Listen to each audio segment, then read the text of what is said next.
an original. From Story Studio Network.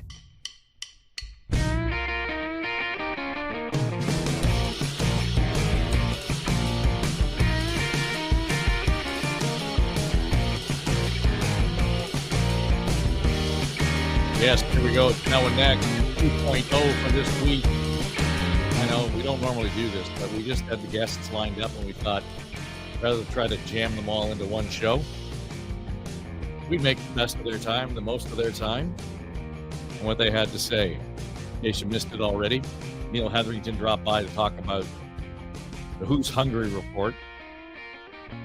And he says it's time to kind of, in my words, dance on somebody's desk here. 3.5 million visits to the food bank this year alone in Toronto.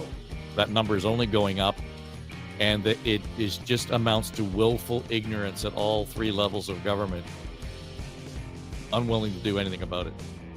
I don't care that you pat him on the head, tell him good job.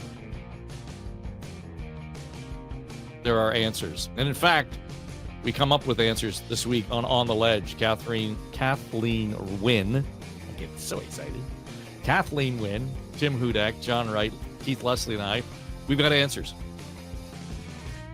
So if you listen to Neil's show and you're wondering what the hell should we do, tune in to On the Ledge, your Ontario politics podcast. You can find it wherever you're listening to this podcast, on Apple and Spotify, and it is in this very channel on YouTube. So there's no excuse. And if you like what we had to say, yippee-ki-yay. If you don't, tell us twice. And use the talkback feature, will you? We've got that speakpipe.com/now-and-next or /on-the-ledge, and leave us a message, and we'll include those messages, your voice message, in the show. I did this earlier in the other program we did this week as well. A bit of a mid-roll, or a pre-roll, I guess, on this case. Just a note. We're heading into the holiday season, and it is the season of giving, and it's the season that's going to put a lot of pressure on a lot of people for a lot of reasons. So I am producing a benefit concert for St. Clare Inn, and it's a transitional housing operation here in Toronto, and it supports women who are homeless and have mental health challenges. So needless to say, in a city this size and the circumstances we face economically and post-pandemic, there's a demand for this. There's the need for this. And so it is our intention to make room at the inn this Christmas. And if you'd like to help, and you've got you want to bring the kids along, the family along, I'm producing a benefit concert. It's all music that I wrote for a youth choir at St. Bonaventure Church. The show's called The Promise, and it's December 20 and 21st. There are 3 shows. I'll put the link in the show notes for you.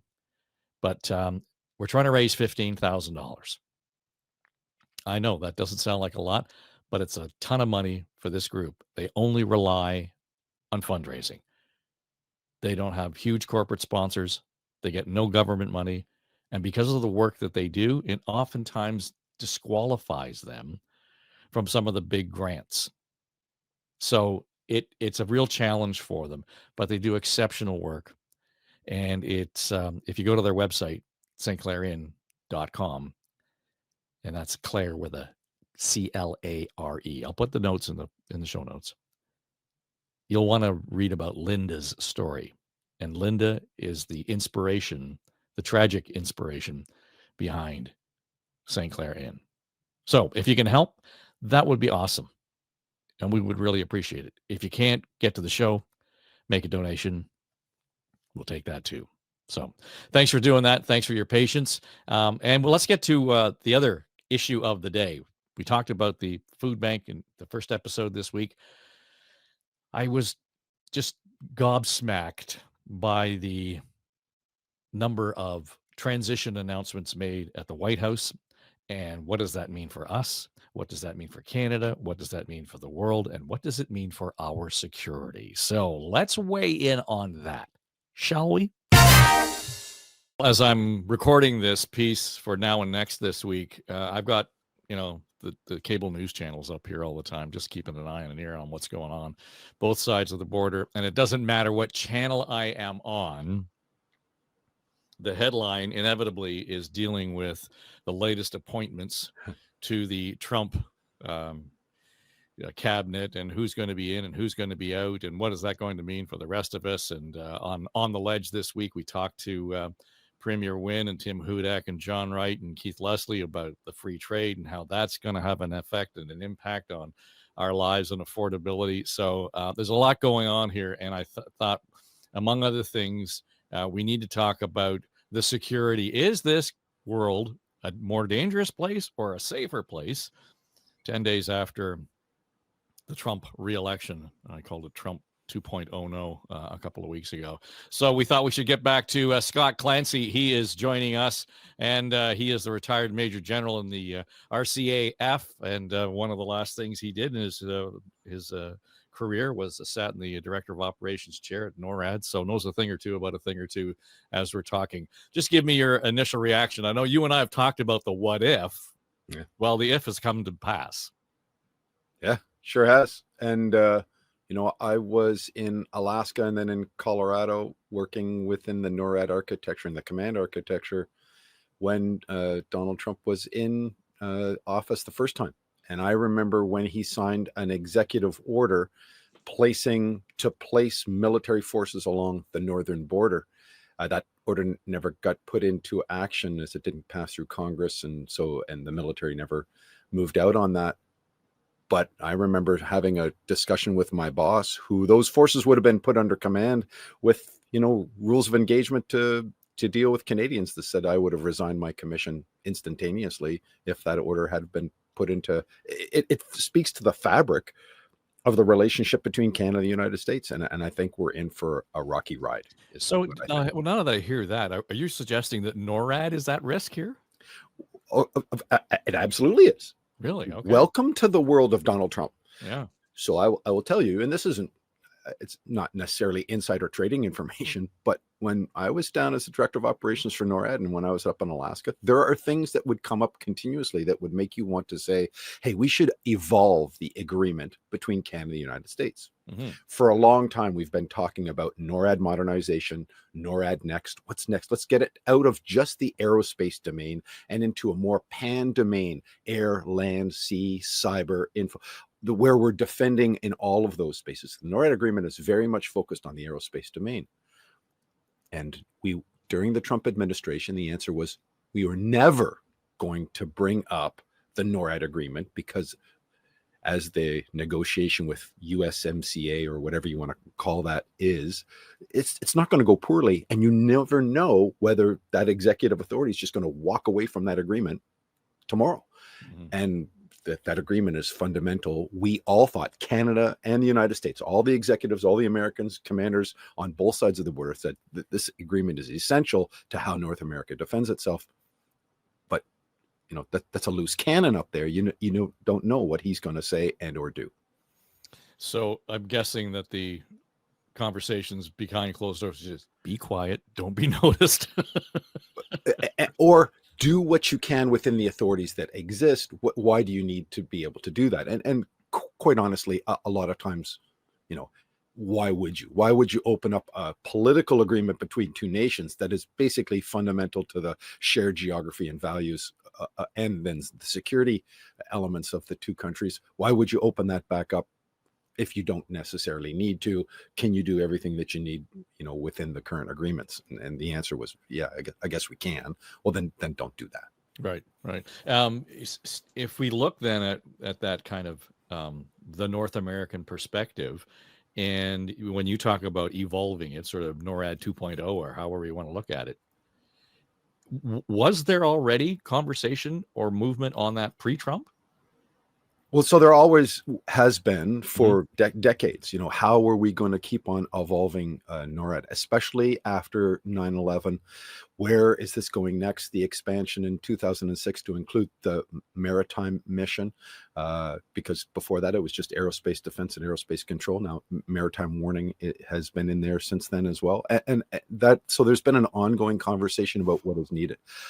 I think Russia's activity in Georgia, Crimea, and then Ukraine, the advent of how China is now cooperating with Russia even militarily. I mean, the most recent incursions into NORAD's airspace had a combination of both Chinese and Russian aircraft, which is precedent setting.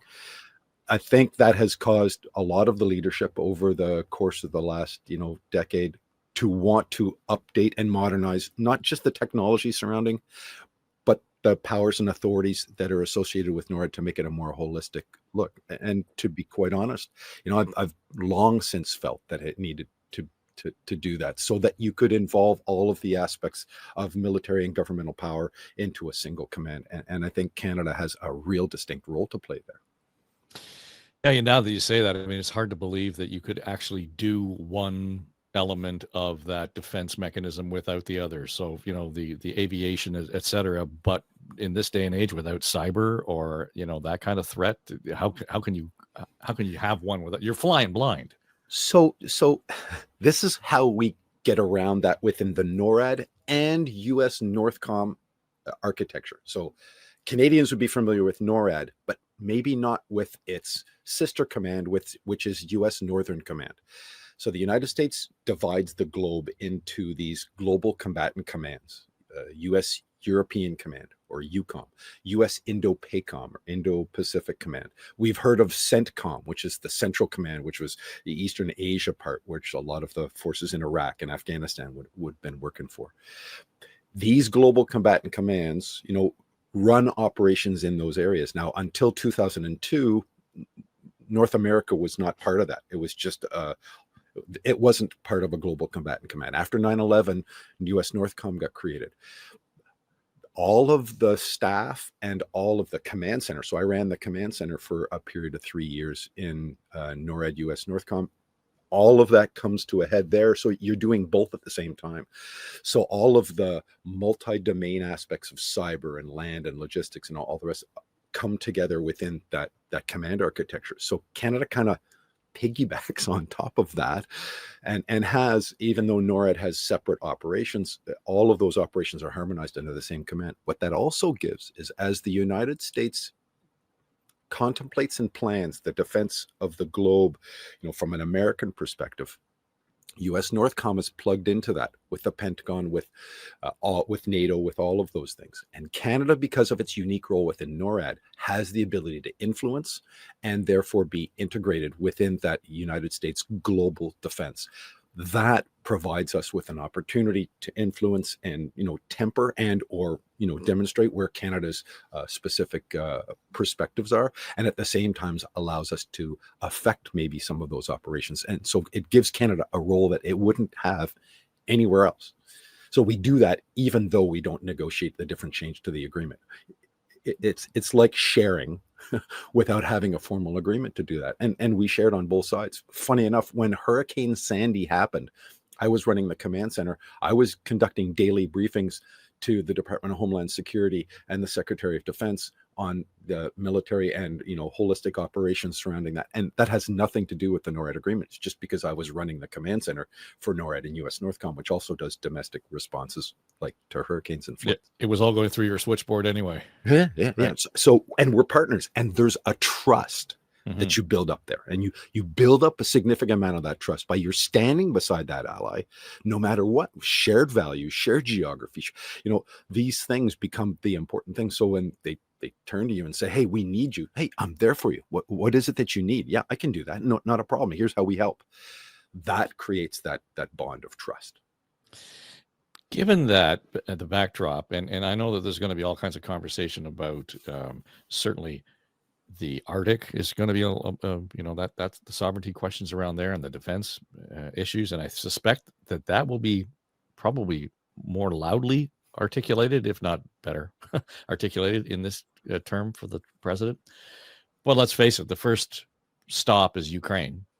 And whatever happens in Ukraine is not an isolated incident. It's not an isolated circumstance. It's not an isolated solution. There will be ripple effect. You've already, alluded to the Russia-China snuggle up. We've got North Korean troops now who are supporting Russia. There's a lot at stake there. And if most people are true to themselves, they will desperately want Donald Trump to be successful, no matter what your politics are, no matter what your stripe are, and no matter what you think of his cabinet appointments. We cannot afford for him not to be a successful president by whatever measure. Would he be a successful president if he solved the Ukraine-Russia war? So that's like asking, how do you solve a complex no-win situation, a catch-22, we call them wicked problems, to use a pop culture reference, the Kobayashi Maru, right? Of the Star Trek kind of stuff.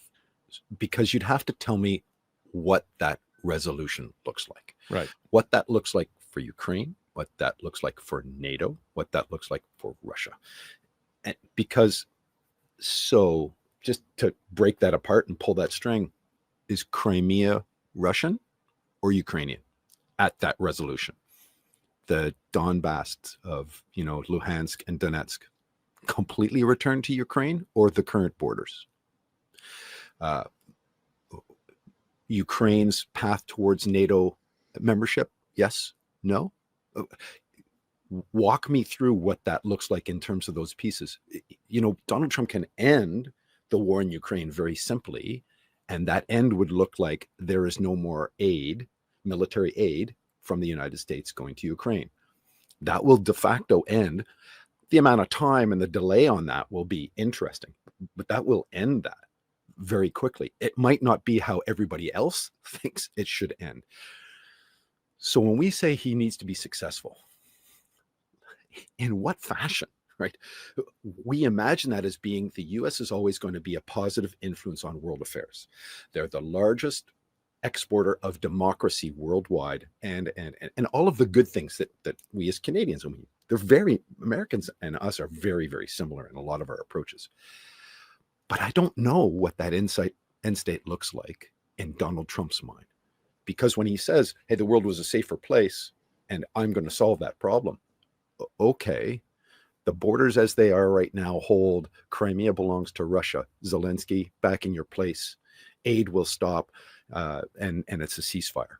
I don't think that he can buy President Zelensky's, mind with that. I don't think he can. And so it's very interesting. And now that backs up against the fact that I will make the case now, based upon the reporting that I see, is that this war is not going very well for Ukraine right now. Yeah. Right? It's really not. They're going to be kicked out of the cursed region here very, very quickly. The inclusion of North Korean soldiers, I think, is a really, really problematic space for the United States. For Ukraine, obviously, because it brings fresh troops and everything else. But where you bring in North Korea, you're involving China. Like it or not, Big Brother is looking over that shoulder. And you're getting closer to a direct engagement between either NATO, Ukraine, and the United States, even at one step removed, and North Korea. So I don't really know where this goes, and that's why I don't understand what that end state is, and I not sure whether that's a safer place. What I would say is the second thing here is, what's the approach with Israel? Because as that approach with Israel, Gaza, Hezbollah in the north and Lebanon, that's the other thing that this kind of hinges on. Now, I think that it's going to be very, very strongly in support of Israel, and I'm on that space as well. I think you need to counter Iran everywhere, and I think Israel is got the right approach here. Do they have the right tactics? Are they using force a little bit beyond that, which I would consider to be the right? Oh, yeah, perhaps allowing in aid and everything else. But what I don't see is a vilification of the Palestinian people for supporting Hamas and Hezbollah, and continuing to. They elected them. They did all the rest of this stuff. So I think that balance is going to be a little bit trickier for Israel to tote with the rest of the world. But with Trump in power, I think he's going to side very squarely on the side of Israel, and I think that aid will just expand. It's the Ukrainian question that I really don't understand. And that's why. And I get concerned when I hear who his proposed Secretary of Defense is going to be, and the kind of rhetoric that this guy has used, especially concerning the current chairman of the Joint Chiefs, C.Q. Brown, who I know personally, and who he's basically said he wants to fire the first day he gets into office, which is just ridiculous. So lots in there.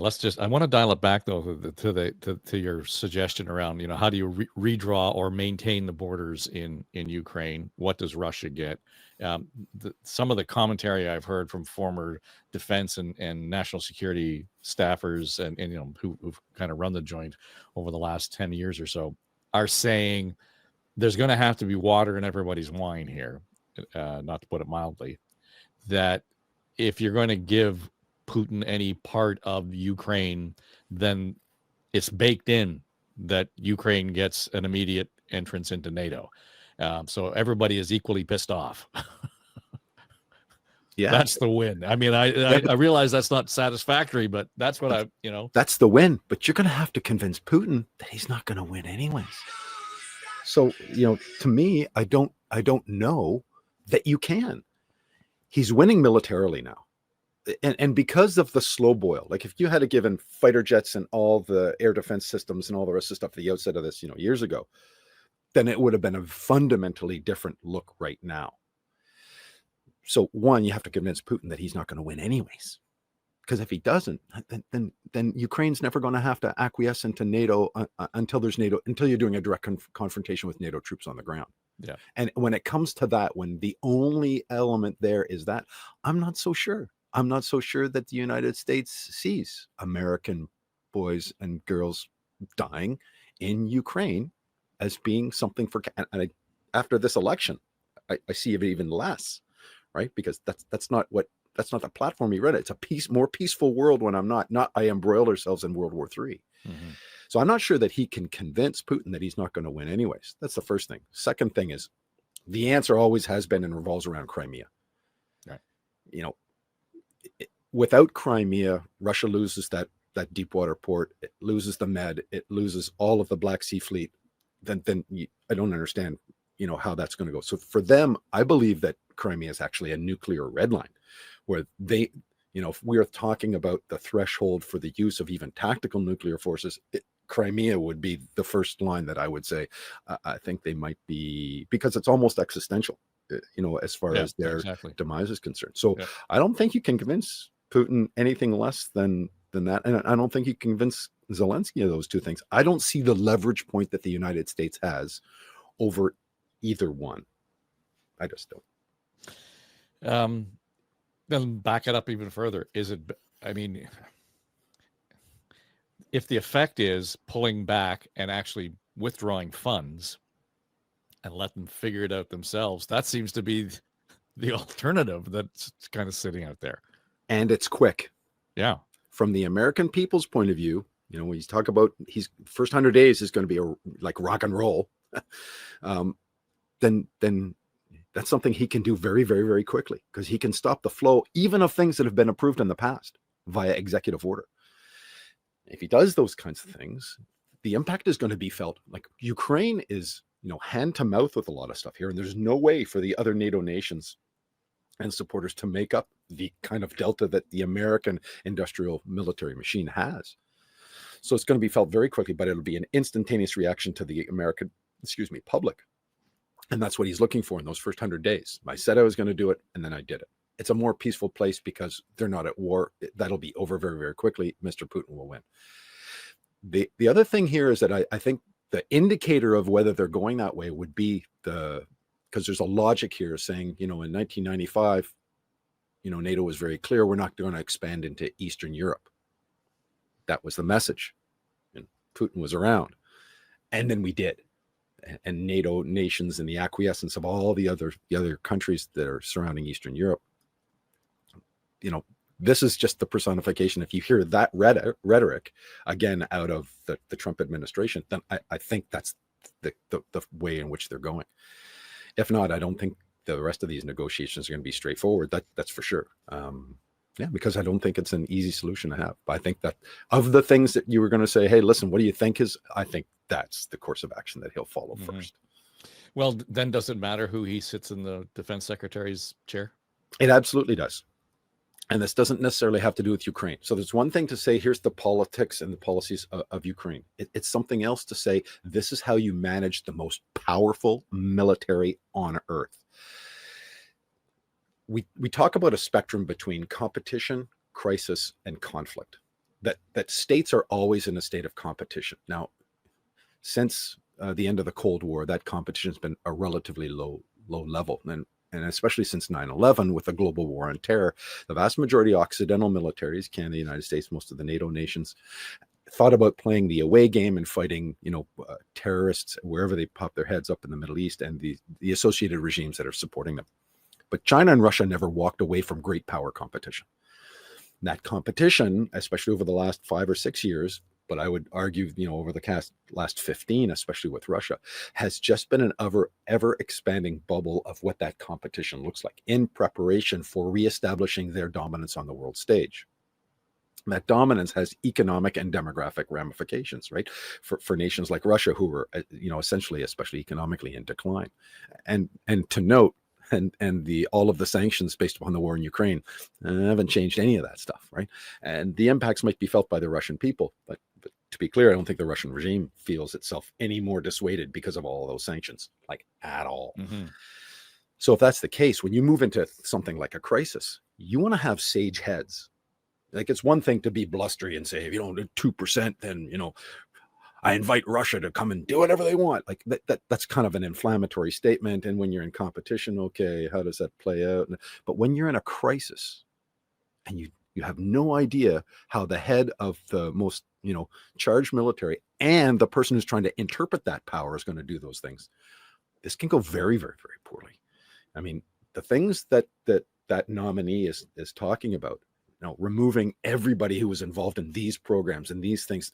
Be very careful when you start removing legs off of, chairs that are pillars that are to leadership that are holding institutions together. Because once you lose control of those things, those institutions become very puppet-like. Say what you want about Mark Milley. He was a pillar on January 6th. And I watched this, pretty from a very close seat of watching how military power was going to remain under the executive power, but was going to act appropriately as it pertained to protecting democracy and. Because the National Guard could have been used on two sides here, Exactly.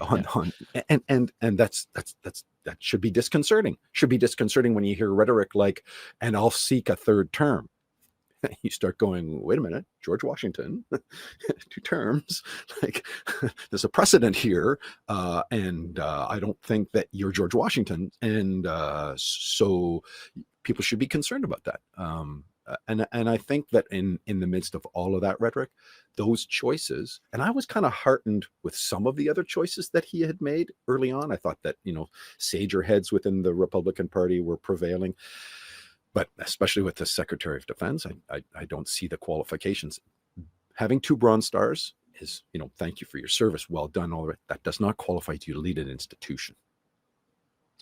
Yeah, I think the only hope that people might be hanging on to is that this still requires a Senate confirmation. Mm-hmm. So, you maybe that's where the adults are in the room on this. I would hope so. But here's my, and not to be facetious, but if his first choice doesn't make it, who the hell would be his second choice? Presumably, in his mind, would be less qualified than this guy. Well, and he's had a real sordid history with secretaries of defense. Yeah. Hiring and firing them. And, I have a Legion of Merit, 2 Legions of Merit, actually, from the United States government. One signed by Jim Mattis when he was Secretary of Defense.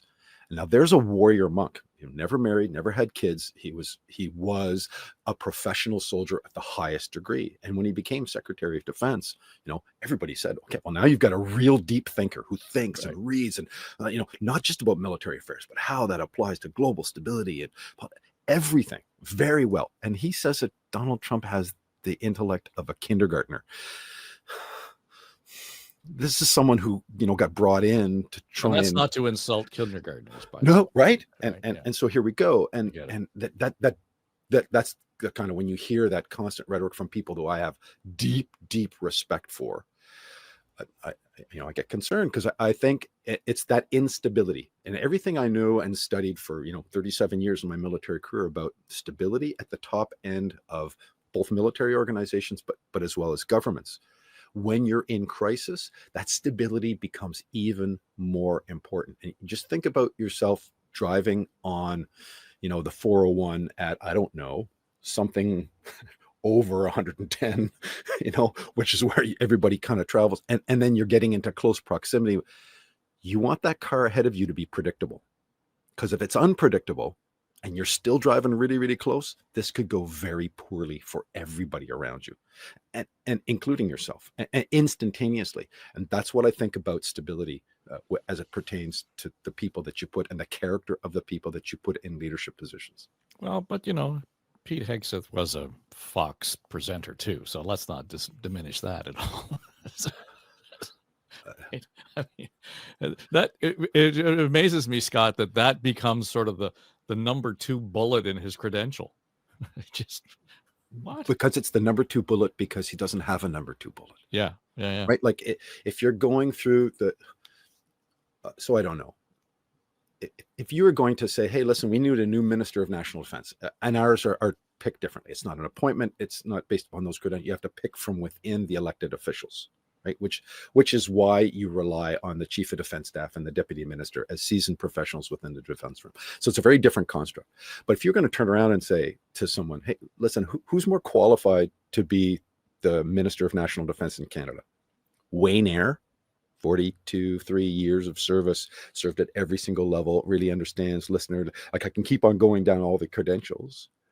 Or Harjit Sajjan, who, served once as a reservist way back when, for a few times. And which one of these guys, one's led the institution and has that seasoned thing, understands that it's not just about what you did in that specific moment and that specific action. It's about what you did over that 44 years and understand the inner workings of that institution, versus someone else who just happened to serve. Now, I'm not diminishing that service in any way, shape, or form by saying that, but what you want is a seasoned professional that understands the institution. I do agree that you might want someone who goes, listen, this institution isn't working for us. We need someone to bring in fresh ideas. Maybe that's part of it. And I'm there with that. But what I'm hearing from this nominee is not that, right? It's not, hey, this isn't working for us. We have to, his quote, we have to burn down the house. Yeah. Right. Yeah. Well, and I guess that's the king hearing back what he wants to hear too. I mean, let's face it. That's right. He's just parroting what's in there. But the bigger, broader issue is, when we consider the military, the industrial part of the military, beyond the actual defense mechanism, the economic sector that it affects, there's a whole complexity there that requires C-suite thinking that's just not here. So not an acquisitions guy, but have a significant experience in dealing with the various Senate committees and all of the programmation that goes into especially fielding this huge behemoth, which is the defense industrial sector in the United States, which quite honestly doesn't just support the United States military, but underpins many, if not most or all, of the Occidental militaries around the world. The foreign military sales, or FMS, portfolio of the defense industry in the United States is almost as big as what it's servicing to the United States military, because it is. Classic case is the F-35. The Joint Strike Fighter is exported as much as it is bought by the United States military. So those worldwide sales are supporting that. And that takes someone who's able to balance all of those things, because now you're bringing in international affairs, international economics, all the rest of those factors that are into that play. You're very right, Dave. It takes someone who understands and can maneuver at that level without losing sight of the fundamental principles that underpin those institutions. For the United States, I worry, because I don't think that Donald Trump thinks through in a deep fashion what those underpin things are. Hence the reason of saying, hey, we're going to, arm the Canadian border and everything else. And you go, okay, so you realize if you do that, we're in a binational agreement with these folks. They're not going to trust us. Why? Because we got guns pointed at them. Whoa. Well, yeah. Yeah. Well, don't you under common values? What is it? Like, you're going to have to enter into this negotiation. But he enters into every negotiation like it's a business negotiation, which means he's prepared to walk away from the table at any point in time on all of that. And you don't know how he's going to play that out so that he can get the win. And for him, the win has to do with him personally and how he's seen, not necessarily the nation. I don't believe that he's got the vested interest of the nation at heart. I think he's proven that. So we started off with the question, is it a more dangerous place today than it was 10 days ago? No question. Yes. I don't think there's a question. And I pray, and I do pray, that, because I have a lot of Republican friends throughout the United States, and they're very smart people, and they're focused on the issues. It's that individual that I really have concerns about. And the people that he surrounds himself, especially now, are going to be very telling. As has been said, they formed the guardrails and the checks and balances to a lot of this.